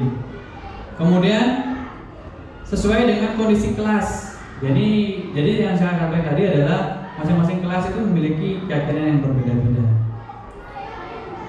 Semua warga sekolah terlibat saat membuat keyakinan kelas. Jadi tidak hanya murid sama murid saja, tetapi guru juga ikut di sana, mengkoordinir, mengarahkan, sehingga kemudian mencatat. Setelah mencatat, menjadwalkan atau membuat semacam pamfletnya tempel di kelas supaya anak didik kita ingat terus apa yang mereka sudah yakini, apa yang mereka sudah sepakati. Nah, ini adalah proses pembentukan keyakinan kelas yang sudah saya lakukan. Apa kabar hari ini? Luar biasa. Baik, gimana? Hari ini adalah hari pertama kita bertemu di semester 2 ini. Ada kegiatan dalam satu semester ini banyak yang sudah selesaikan, banyak yang sudah lakukan. Dari awal kita akan melakukan pemetaan pada keyakinan kelas kita. Ya, dan itu adalah pertemuan yang harus ada di kelas untuk anak-anak dan bapak guru. Siap-siap. Mari kita bersama-sama untuk keyakinan kelas. Ini sudah ada di kelompok dan silakan berdiskusi keyakinan kelas apa yang akan anak-anak buat dan anak-anak yakini dapat memberikan hal yang baik selama pembelajaran di kelas di semester ini. Untuk itu, siapa yang mau anak-anak untuk menyampaikan keyakinan kelasnya? Coba, Jair.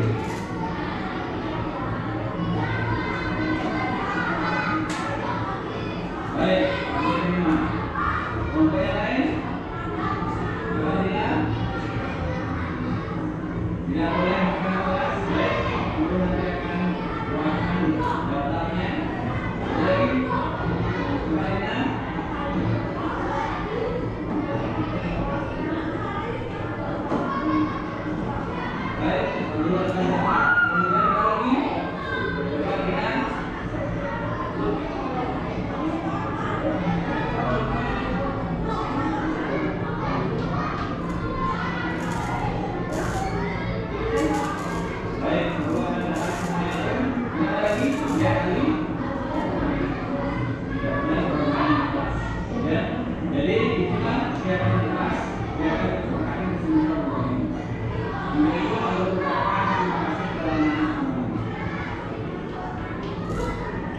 Ya, demikianlah penerapan pembentukan keyakinan yang sudah dilakukan di kelas ya. Mudah-mudahan saya bisa mengaplikasikannya di kelas bersama kita. Nah, ini yang berikutnya adalah segitiga restitusi. Jadi hal lain, hal menarik, hal menantang, hal terbaru yang saya dapatkan di pendidikan guru penggerak adalah segitiga restitusi. Nah, segitiga restitusi ini adalah suatu proses dialog yang dijalankan oleh guru agar dapat menghasilkan murid yang mandiri dan bertanggung jawab. Jadi dalam segitiga restitusi ini ada namanya satu, menstabilkan identitas, ya. Kemudian yang kedua ada validasi tindakan yang salah. Yang ketiga menanyakan keyakinan. Nah, menstabilkan identitas ini adalah berdasarkan prinsip membuat kesalahan adalah bagian dari proses pembelajaran. Jadi kalau ada murid kita yang melakukan kesalahan itu adalah sebuah proses. Nah, sekali lagi kesalahan buruk yang dilakukan kesalahan buruk yang dilakukan tentu ada kebutuhan dasar yang memang tidak terpenuhi. Nah, bagaimana kata-kata kita pada saat menstabilkan identitas? Nah, ini yang pertama seperti ini, berbuat salah itu tidak apa-apa. Jadi nada suara kita harus yang pelan dan pergerakan fisik kita juga harus lembut agar tidak terkesan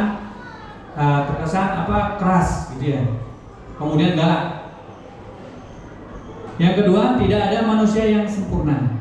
Saya juga pernah melakukan kesalahan seperti itu. Kita bisa menyelesaikan ini. Bapak tidak tertarik mencari siapa yang salah, tapi Bapak ingin mencari solusi dari permasalahan ini. Kamu berhak merasa begitu. Apakah kamu sedang menjadi teman yang baik buat dirimu sendiri? Ini pada saat murid kita melakukan kesalahan, kita harus stabilkan identitasnya dulu, distabilkan kesalahannya dulu, bahwa kesalahan yang dia lakukan itu pernah dilakukan oleh orang lain. Ya, jadi dengan kita sebagai pendidik, ya, bisa berlaku atau melakukan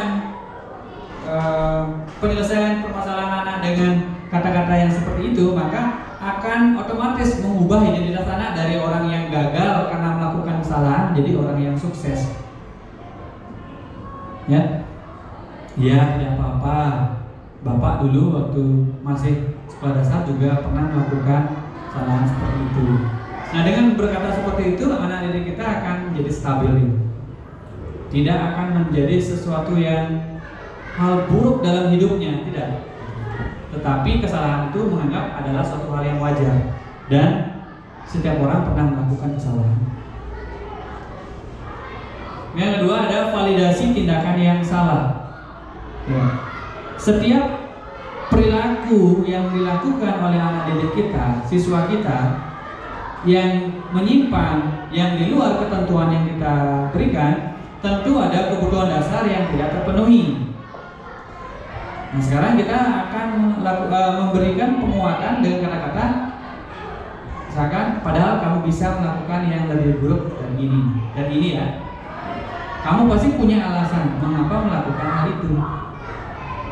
Kamu patut bangga pada dirimu sendiri karena kamu telah melindungi sesuatu yang penting buatmu. Kamu boleh mempertahankan sikap itu, tapi kamu harus menambahkan sikap yang baru. Dengan demikian, anak tersebut akan tindakan yang salah akan tervalidasi, akan tercover, tertampung ya, sehingga guru bisa mencari tahu, mencari penyebab anak tersebut melakukan sebuah kesalahan, dan anak tersebut juga akan merefleksi dirinya.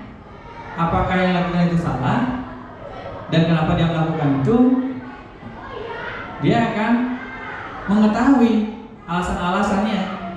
Jadi semua perilaku baik dan buruk yang dilakukan manusia pasti memiliki tujuan tertentu. Dan berikutnya, menanyakan keyakinan. Ini ya, kata-kata yang digunakan pada saat kita menanyakan keyakinan pada ketiga restitusi adalah ini: apa yang kita percaya sebagai kelas atau keluarga. Apa yang kita percaya sebagai kelas atau keluarga. Jadi hal-hal baik apa yang kita harus lakukan di kelas atau di dalam keluarga. Kemudian apa nilai-nilai umum yang kita telah sepakati. Jadi setelah kita membuat keyakinan kelas, jadi disinilah kita akan menanyakan kembali apakah keyakinan kelas yang sudah disepakati tadi mampu menyelesaikan permasalahan yang dihadapi.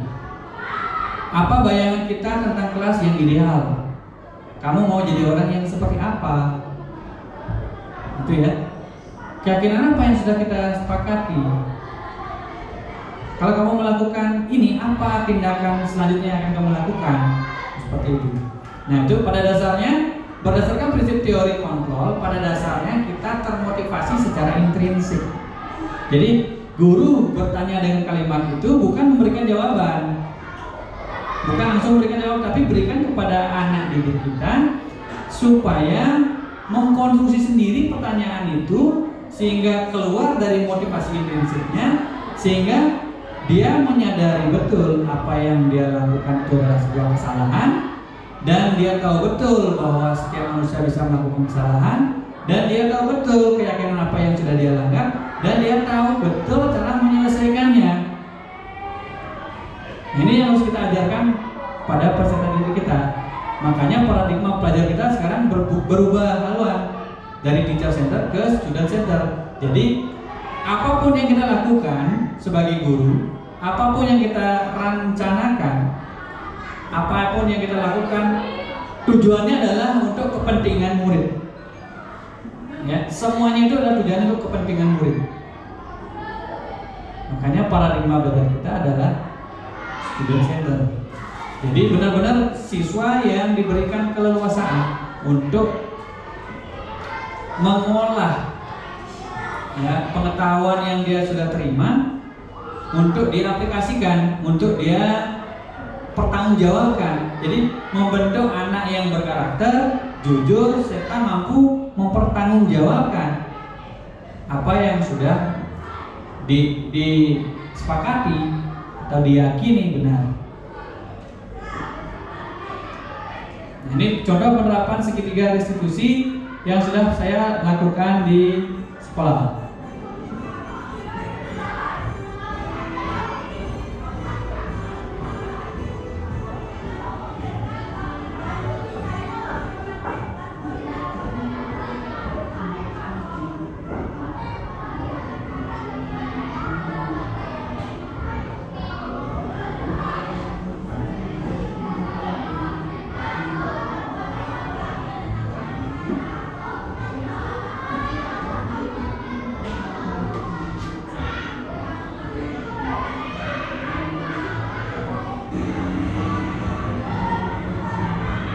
Jadi kasusnya ada satu anak kita yang tidak lengkap atributnya, tidak menggunakan besar.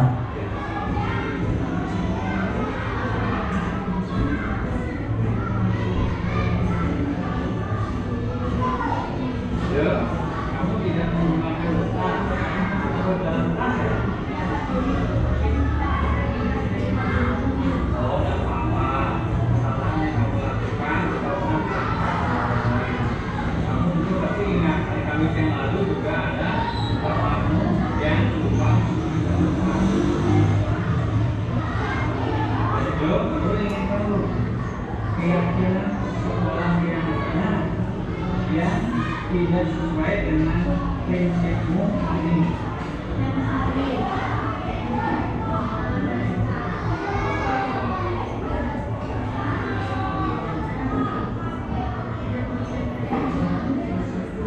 Iya, jadi kesalahan kelas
depan segitiga institusi.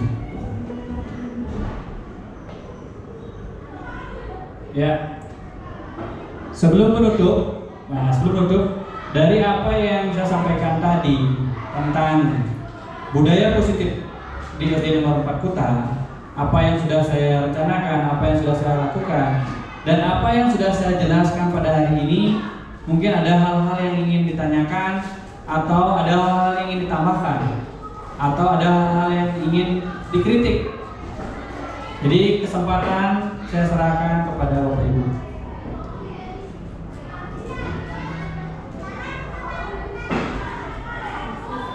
Ada mungkin yang ingin dikritisi dari, ya silakan Bapak Wayan.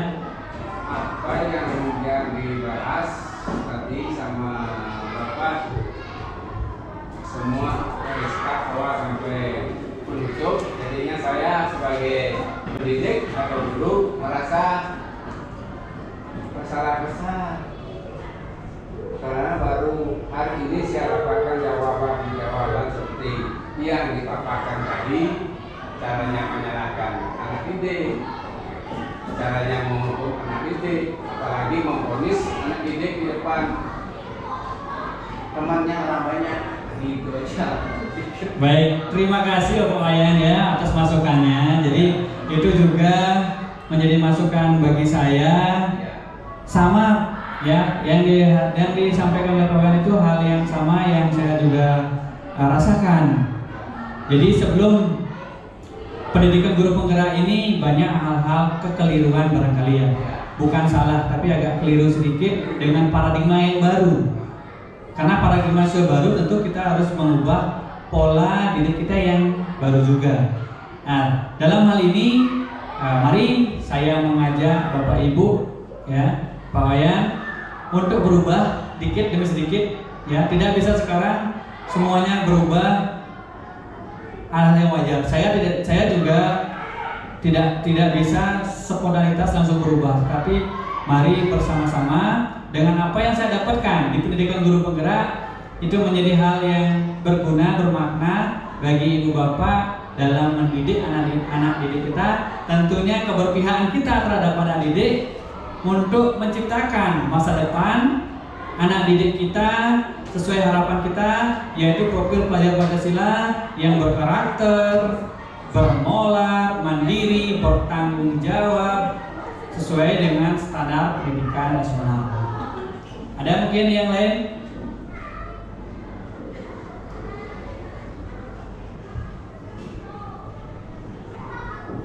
Bu Agung, Widya ada? Mungkin saya mau nambahkan sedikit tadi di paradigma baru. Tadi Pak Dewo menyampaikan bahwa paradigma baru itu ya konsep kita di sekolah itu proses pembelajaran ya kelas. Nah, di sini saya ingin menambahkan bahwa proses kegiatan pembelajaran dalam kelas itu seperti prakurikuler, kemudian ekstrakurikuler, dan kurikuler di luar kelas itu juga termasuk paradigma. Jadi proses pembelajaran di sekolah ini di luar kelas maupun di dalam kelas itu juga termasuk paradigma. Baik, terima kasih Ibu Agung ya atas masukannya. Benar ya bahwa kegiatan-kegiatan di sekolah yang kita lakukan baik di kelas maupun di luar kelas, nah itu adalah sebuah terobosan paradigma baru ya.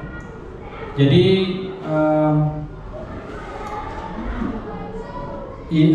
kreativitas yang muncul saat ini, pemahaman baru yang muncul dari Bapak Ibu guru, tidak hanya di kelas saja bisa belajar, tapi di luar kelas juga bisa dimanfaatkan sebagai tempat atau sarana belajar.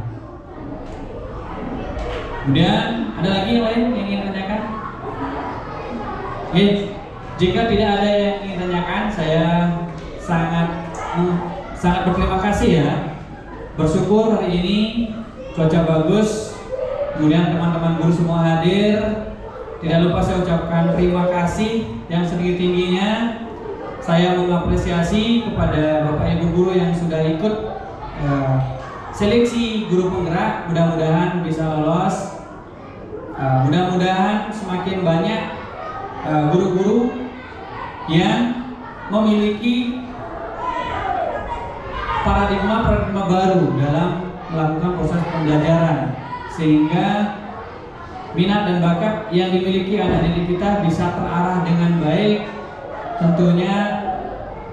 Tentunya dalam penerapan program disiplin positif, hendaknya guru memiliki standar kepribadian, profesional dan sosial yang baik, di mana guru mampu merefleksi dirinya dalam posisi kontrol saat ini.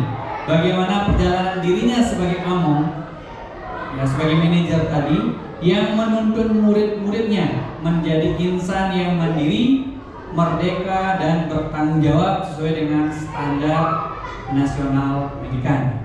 Nah, demikian yang saya sampaikan. Jika ada hal-hal yang tidak berkenan baik dalam perkataan, perbuatan, dalam kegiatan diseminasi budaya positif di sekolah, mudah-mudahan dengan diseminasi ini menjadi sebuah awal bagi saya, bagi Bapak Ibu untuk menciptakan budaya positif yang keberpihakan terhadap murid, sehingga tercipta profil pelajar Pancasila.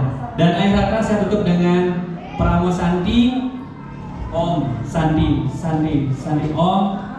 Wassalamualaikum warahmatullahi wabarakatuh. Salam Namo Buddhaya, salam kebajikan. Guru penggerak Indonesia Maju.